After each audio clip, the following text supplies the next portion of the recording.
Attaques à 50%. Un membre de la fondation Ethereum affirme qu'Ethereum surpasse Bitcoin en résilience. Ethereum est-il vraiment plus résistant que Bitcoin face à une attaque à 51%? C'est ce qu'affirme Justin Drake, membre de la fondation Ethereum, en avançant un coup d'attaque bien supérieur sur son réseau que sur celui de Bitcoin. Mais en y regardant de plus près, les choses sont loin d'être aussi simples.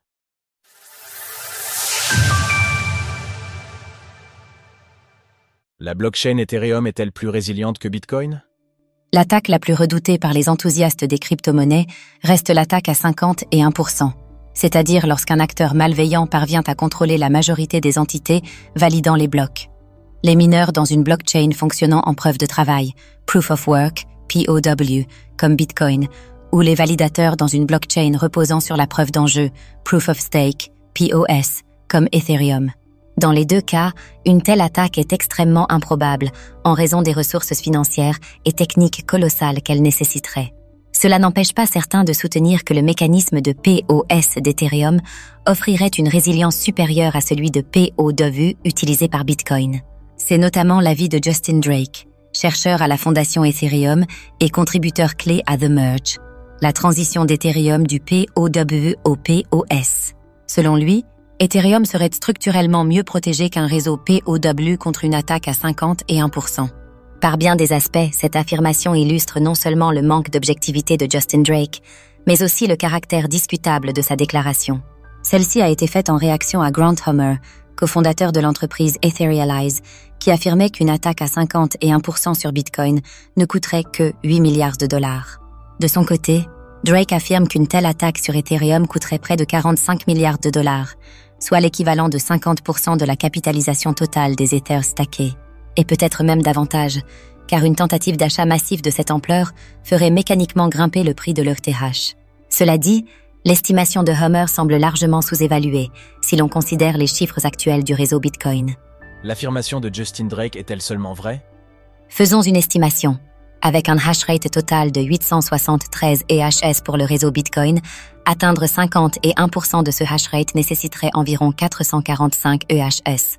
En utilisant les dernières machines Antminer S21, 200 THS, cela représenterait environ 2,23 millions d'unités. À 5 000 $ l'unité, le coût total s'élèverait à environ 11,13 milliards de dollars. Et comme pour l'achat massif d'Ethers, une telle demande ferait probablement exploser le prix des machines de minage, rendant l'opération encore plus coûteuse. Même avec une estimation de 11,13 milliards de dollars, une attaque à 51% sur Bitcoin semblerait presque abordable comparée aux 45 milliards évoqués pour Ethereum. Pourtant, cette comparaison oublie des coûts bien plus complexes. Contrairement à Ethereum, où il suffit de stacker des tokens, une attaque sur Bitcoin ne se limite pas à l'achat de 2,23 millions de machines. Il faut aussi les héberger, les alimenter en électricité, recruter du personnel qualifié et coordonner l'opération à grande échelle. Ce n'est pas qu'une question d'argent. Il faut également une infrastructure industrielle et énergétique colossale. Les fabricants de machines de minage sont déjà saturés. Même avec un accès prioritaire, il faudrait des mois pour produire et livrer les machines, sans parler des matières premières nécessaires. Ensuite, il faudrait acheminer et déployer ces machines dans un laps de temps réduit pour éviter que le reste du réseau Bitcoin ne se défende.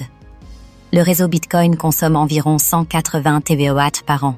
Une attaque nécessiterait au moins 90 TWh, soit plus que la consommation annuelle de la Belgique ou celle des sèche-linges dans les pays de l'OCDE.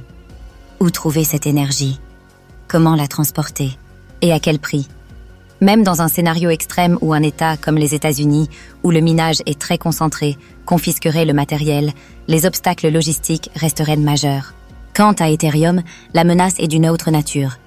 Dans un système POS, il suffirait de saisir les ETH stackés pour prendre le contrôle du réseau.